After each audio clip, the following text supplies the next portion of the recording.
Hi guys, welcome back to my channel. So today I'm going to show you how to make a super festive gingerbread cake with a lightly sweetened cream cheese frosting.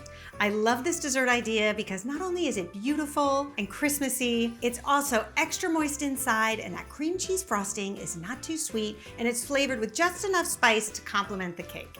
The other great thing about this cake is you can make the whole thing the day before. In fact, it's even better the day before. And if you're still trying to figure out what to make for the main course, then I highly recommend my Make Ahead Christmas Dinner. You can download the free PDF below, just click the link in the description. Okay, let me show you how to make this fantastic cake. So the first thing you want to do is prepare your cake pan. So I'm working with a 9-inch nonstick cake pan, but because this cake is so moist and delicious, we are gonna line it with some parchment paper. That will just prevent the cake from sticking to the pan once it's done.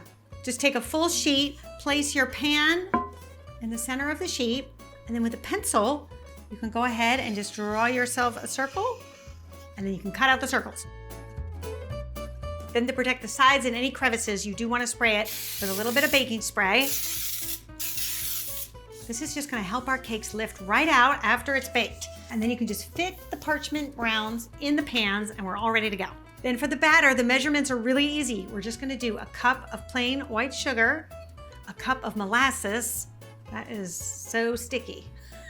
See, now what I should have done, but you could do, is measure out your 1 cup of oil and then put the molasses in, because it'll just slide right out.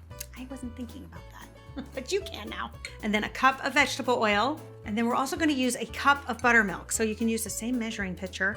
If you don't have access to buttermilk, you can actually make buttermilk. And the way you would do that is put a tablespoon of plain white vinegar in a pitcher like this, then fill the pitcher up to 1 cup with whole milk, and then stir it and let it sit for 5 minutes. And that will approximate the same flavor and texture of real buttermilk. Then we're also gonna add 2 eggs, and then you can whisk it right up.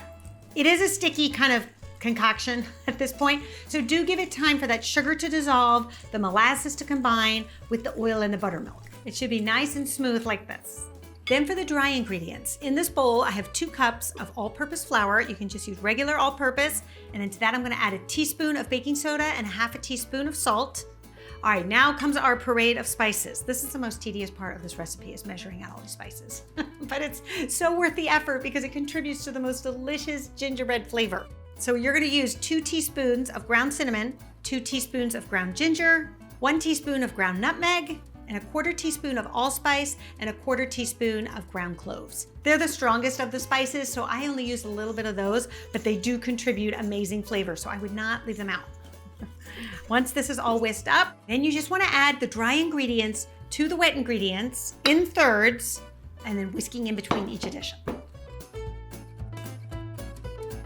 This batter smells so delicious. When you are whisking it up, you're going to get right into the holiday spirit. This is perfect. Then you're just going to pour half the batter in each pan. You can kind of just eyeball it. When it gets to like the sides of the pan, that's about half. And then anything that's left in the bowl, I just split the difference between the 2 pans. There, then you can just whack them down to get rid of any air bubbles. And then you're gonna place them in a 350-degree Fahrenheit oven for about 22 to 25 minutes. I think 25 minutes is really the sweet spot, but if your oven runs hot, I would check it around 22 minutes. It's better to overbake these cakes than underbake. Because the cake is so moist, if you underbake it, it'll be a little mushy inside. And if you overbake it, because it is so moist, it's pretty forgiving. All right, in they go. All right, while our cakes are cooling, we can get on with making our frosting. So I've experimented with this frosting a few times, and I find the best, lightest, creamiest texture involves combining the different types of cream cheese. So I like to use 2 12-ounce tubs of whipped cream cheese, and then I like to use 1 8-ounce tub of just the regular brick cream cheese. And what that is going to do is it's going to provide a really silky smooth, light frosting that has just a little bit of structure coming from the brick cream cheese, because when we decorate this, it's really fun to do those little dollops. And the dollops will hold their peaks a little bit better if you have some of this brick cream cheese whipped in as well. Now, if you only have the brick, then what I would do is add 1 to 2 tablespoons of heavy cream to your frosting. That will lighten it up a little bit. All right, in it goes. I think the thing with cakes is somebody has to play the lead role and then somebody has to play the supporting role. And sometimes it's the frosting taking the lead and sometimes it's the cake. So in this recipe, it's really the cake because the spices and the moisture of this cake are such winners. So the frosting is going to take the supporting role, and because of that, we don't want it to be overly sweet, just lightly sweetened and a little bit spiced through the cinnamon and the nutmeg. It's so good and it's so Christmassy. And then to that, we're also going to add a cup of powdered sugar. Then using your paddle attachment, you just want to beat the cream cheese and the sugar until it's nice and smooth, and that will get rid of any of the clumps. With this frosting, I find it's better to add less sugar and more vanilla because the vanilla is still going to make the frosting sweet, but it's going to give you that great vanilla flavor as well. So we are going to add 1 tablespoon plus 1 teaspoon. I find that's the perfect amount.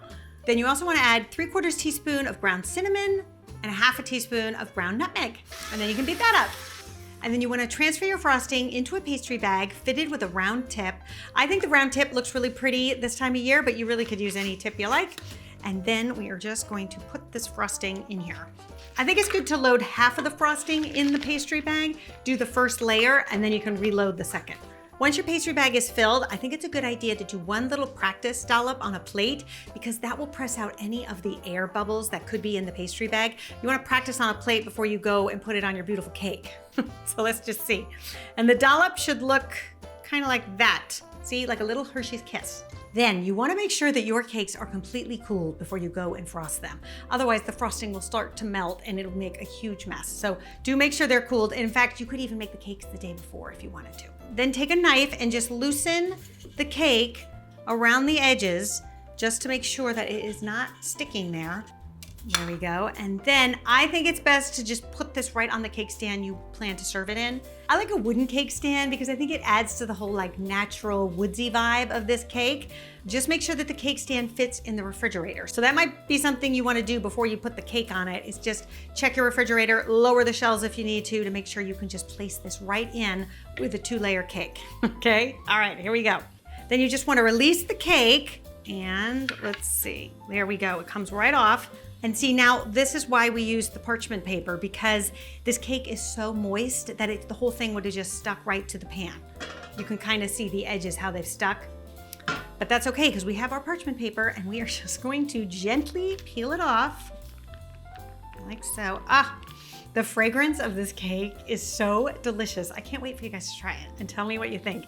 It just screams Christmas. So I like to put the top of the cake on the bottom, so actually flipping it upside down, because that is going to provide a really nice flat surface for us to pipe upon, okay? So working from the outside in, you're just gonna pipe your little Hershey Kiss dollops, okay? Now, a little tip with the pastry bag. This is something I do with my daughters all the time because when they were little, they would squeeze from the top and the bottom and it would just go everywhere. So if you're not used to using a pastry bag, here's a little tip for you. You're gonna squeeze with your top hand and then you're gonna hold it with the bottom hand. It's very tempting when you start to feel that pastry bag to wanna squeeze this part, but don't do that because you have much more control this way. All right, here we go.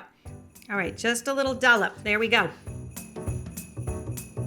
The bottom layer is a perfect thing to practice on because if you mess up, no one's gonna know. They're only gonna see the side little bubbles, which is what makes it kind of pretty. So when you get to the top layer, you'll be all practiced up. If anything, I would make these dollops a little bit smaller than the ones on the top, because on the ones on the top, it looks so pretty and really impressive. And you don't wanna have like too much frosting, unless you're like a real frosting person. But you know, this is still gonna be a good amount of frosting. Then you wanna put the second layer on top. The same thing, we wanna go upside down with it so the flat is on the top. And that actually helps hide anything like this. See, I poked it with a skewer to make sure it was done, but that's okay, no one's gonna see that part. All right, here we go. Now, if you're feeling very confident, see, I just have this cake in the back of my hand, you could peel this off while it's in your hand so that you're not doing that when it's on the cake, because it might be a little more fragile. There we go, okay, perfect. That's so satisfying. All right, and then level up and make sure that your layers are nice and aligned with the top and the bottom there. And I wouldn't really press it down. I would just kind of keep it just like that. Okay, now for the top layer, we're gonna do the same exact thing. And don't worry about any of these little jagged edges that you may see on your cake. I have a way to hide that in the end. Here we go. Now, it can be tempting to look at the dollop you did before and start to line it up with the dollops.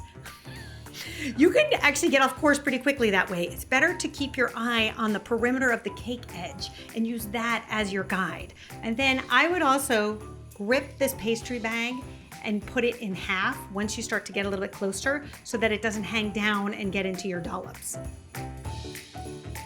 There, we did it. Then I like to decorate this cake in a real sort of woodsy, snowy vibe. Maybe because I grew up in the woods of Connecticut and this time of year, I crave that landscape. I can't have it here in LA, so I create it in my desserts.